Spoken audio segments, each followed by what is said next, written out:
America અને Iran વચ્ચેની લડાઈ સમાપ્ત કરાવવા માટે થયેલો કરાર હવે સંકટમાં નજરે પડી રહ્યો છે।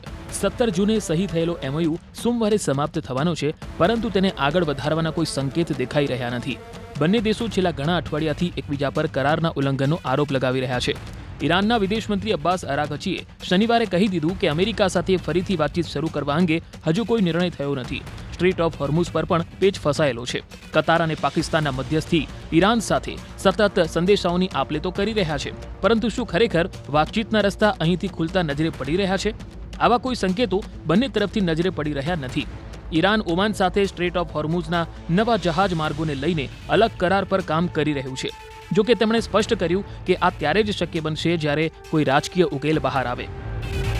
બીજી તરફ અમેરિકી રાષ્ટ્રપતિ ડોનાલ્ડ ટ્રમ્પે શુક્રવારે ન્યૂયોર્કમાં સમર્થકોને કહી દીધું કે અમેરિકા ટૂંક સમયમાં આ અત્યંત મહત્વપૂર્ણ જળમાર્ગ પર પોતાનો દાવો કરશે।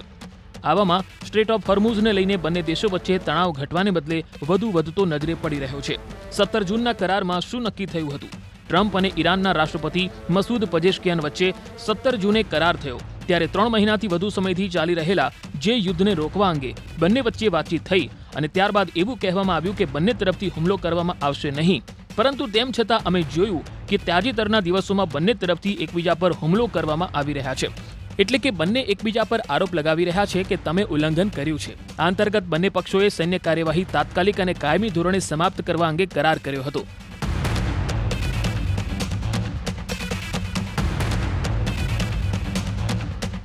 કરારમાં વધુમાં વધુ 60 દિવસની અંદર અંતિમ કરાર કરવાની વાત થઈ, જેને સંયુક્ત રાષ્ટ્ર સુરક્ષા પરિષદનું સમર્થન મળવાનું હતું। અમેરિકાએ 30 દિવસમાં સ્ટ્રેટ ઓફ હોર્મુઝમાં પોતાની નૌસેનાની જે નાકાબંધી છે તે સમાપ્ત કરવાની હતી અને અંતિમ કરાર બાદ ઈરાનની આસપાસથી પોતાની સેનાને હટાવવાની હતી। વોશિંગ્ટને ઈરાનના પુનઃનિર્માણ માટે ઓછામાં ઓછા $300 અબજ પેકેજ પર પણ કામ કરવાનું હતું। પ્રતિબંધો હટાવવા અને ઈરાની તેલની નિકાસ માટે છૂટ આપવા અંગે પણ સહમતિ બની રહી હતી। આ પ્રકારના સંકેતો મળી રહ્યા હતા। બીજી તરફ ઈરાનને હોર્મુઝમાંથી દરિયાઈ બારૂદી સુરંગો હટાવવાની હતી અને 60 દિવસ સુધી જહાજોને કોઈ શુલ્ક વિના પસાર થવા દેવાના હતા। ઈરાને પરમાણુ હથિયારો પ્રાપ્ત નહીં કરવાની અને પરમાણુ સંવર્ધન જેવા મુદ્દાઓ પર વાતચીત કરવાની પણ વાત કરી હતી। ઈરાનના પૂર્વ રાષ્ટ્રપતિએ પણ ચેતવણી જાહેર કરી હતી। આ દરમિયાન ઈરાનના પૂર્વ રાષ્ટ્રપતિ મોહમ્મદ ખાતમીએ લાંબા સમય સુધી યુદ્ધ ચાલવા સામે ચેતવણી આપી। તેમણે અમેરિકા અને ઇઝરાયલ પર વિશ્વાસ ન હોવાની વાત કહી, પરંતુ સાથે જ તણાવનો સામનો કરવા માટે સંતુલિત કૂટનીતિની જરૂરિયાત પણ જણાવી। ખાતમીએ કહ્યું કે ઈરાન વિદેશી દબાણ અને હુમલા છતાં અડીખમ રહેશે, પરંતુ દેશે પોતાની આંતરિક સમસ્યાઓ પર પણ ધ્યાન આપવું પડશે। તેમણે કહ્યું, સામાન્ય લોકો સતત યુદ્ધ સાથે જીવી શકતા નથી અને આવી સ્થિતિમાં રોજિંદુ જીવન ચલાવવું મુશ્કેલ બની રહ્યું છે। અમેરિકા અને ઈરાન વચ્ચેનો વર્તમાન સંઘર્ષ 28 ફેબ્રુઆરીએ શરૂ થયો હતો। એપ્રિલમાં યુદ્ધ વિરામ થયો, પરંતુ જૂનમાં શાંતિ મંત્રણાનું માળખું બન્યા બાદ પણ વાતચીત આગળ વધી શકી નહીં। ઈરાન અને અમેરિકા યુદ્ધ રોકવા માટે 17 જૂને થયેલ MOU સોમવારે સમાપ્ત થવાનો છે। બંને દેશો વચ્ચે તેને આગળ વધારવા અંગે સહમતિ બની નથી। ઈરાની વિદેશ મંત્રી અબ્બાસ અરાગચીએ કહી દીધું છે કે અમેરિકા સાથે વાતચીત ફરીથી શરૂ કરવા અંગે હજુ સુધી કોઈ નિર્ણય થયો જ નથી। બીજી તરફ ટ્રમ્પે રશિયા પર અમેરિકી દાવાની વાત ફરી એકવાર દોહરાવતા ડોનાલ્ડ ટ્રમ્પ નજરે આવ્યા છે। આ દરમિયાન ખાતમી તરફથી જે ચેતવણીઓ જાહેર કરવામાં આવી છે તેમની તરફથી ચોક્કસપણે કહેવામાં આવી રહ્યું છે કે યુદ્ધ લાંબા સમય સુધી ન ચાલે તે માટે કૂટનીતિનો રસ્તો અપનાવવો પડશે, એટલે કે વાતચીતનો દોર ફરીથી શરૂ કરવો પડશે। પરંતુ ઈરાન કહી રહ્યું છે કે અમને અમેરિકા પર વિશ્વાસ નથી। અમેરિકા અને ઈરાન વચ્ચે આ તણાવ જે સતત વધી રહ્યો છે અને સમાપ્ત થતો નજરે નથી પડી રહ્યો, અને આ જ કારણ છે કે બંને તરફથી વચ્ચેનો રસ્તો કાઢવા અંગે હાલમાં કોઈ તસવીર સ્પષ્ટ થતી નજરે પડી રહી નથી।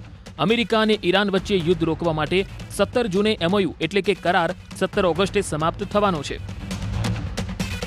એટલે કે આજે કરાર જે સમાપ્ત થશે કદાચ, પરંતુ સૌથી મોટી ચિંતા એ જ છે કે તેને આગળ વધારવા અંગે બેક ચેનલ તરફથી શું વાતચીત થઈ રહી છે તે અંગે હજુ સુધી સ્પષ્ટ સંકેતો મળતા નજર નથી પડી રહ્યા। આ કરારનો હેતુ માત્ર લડાઈ રોકવાનો ન હતો, તે અંતર્ગત સીઝ ફાયરને આગળ વધારવું, સ્ટ્રેટ ઓફ હોર્મુઝને ફરીથી ખોલવું અને આગળ ચાલીને ઈરાનના પરમાણુ કાર્યક્રમ અને અમેરિકાના પ્રતિબંધો જેવા મુદ્દાઓ પર વાતચીતનો રસ્તો તૈયાર કરવાનો હતો। અને આવી વાતચીત થઈ પણ ખરી। આ જ કારણથી 7 દિવસનો યુદ્ધ વિરામ લાગુ કરવામાં આવ્યો હતો, પરંતુ વચ્ચે અમે જોયું કે છૂટાછવાયા રીતે બંને તરફથી હુમલા કરવામાં આવી રહ્યા હતા, પરંતુ હવે આ મામલો ફરી એકવાર અટકી ગયો છે। ઈરાનના વિદેશ મંત્રી અબ્બાસ અરાગચીએ કહ્યું છે કે અમેરિકા સાથે વાતચીત ફરી શરૂ કરવા અંગે કોઈ નિર્ણય થયો નથી। ઈરાનનો આ પણ આરોપ છે કે અગાઉ થયેલા કરારનું ઉલ્લંઘન અમેરિકા તરફથી થયું, જ્યારે અમેરિકા અને ઈરાન બંને એકબીજા પર કરારની શરતો તોડવાનો આરોપ લગાવી રહ્યા છે। હવે સૌથી મોટો મુદ્દો સ્ટ્રેટ ઓફ હોર્મુઝ બનેલો છે।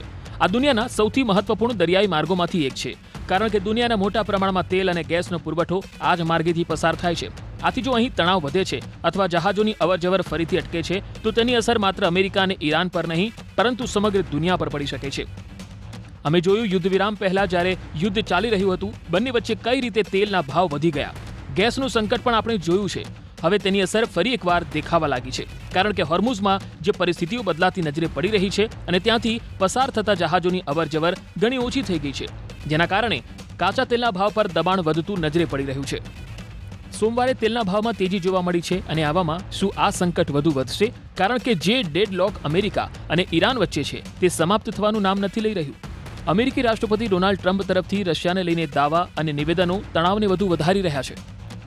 ઈરાને પણ સ્પષ્ટ સંકેત આપી દીધો છે કે તેનો મુદ્દો કોઈપણ વાતચીતનો મહત્વપૂર્ણ હિસ્સો રહેશે, એટલે કે સ્ટ્રેટ ઓફ હોર્મુઝને લઈને વાતચીત થશે, પરંતુ હવે વાતચીત થશે કે નહીં થાય તે અંગે તસવીર સ્પષ્ટ થઈ શકી નથી.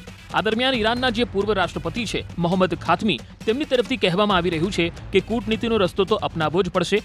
હવે સૌથી મોટો સવાલ એ છે કે શું અમેરિકા અને ઈરાન આ કરારને આગળ વધારીને વાતચીતનો રસ્તો પસંદ કરશે અથવા પછી MOU સમાપ્ત થયા બાદ બંને દેશો વચ્ચે તણાવ વધુ વધી શકે છે, કારણ કે તેની અસર માત્ર મિડલ ઈસ્ટ સુધી મર્યાદિત નથી.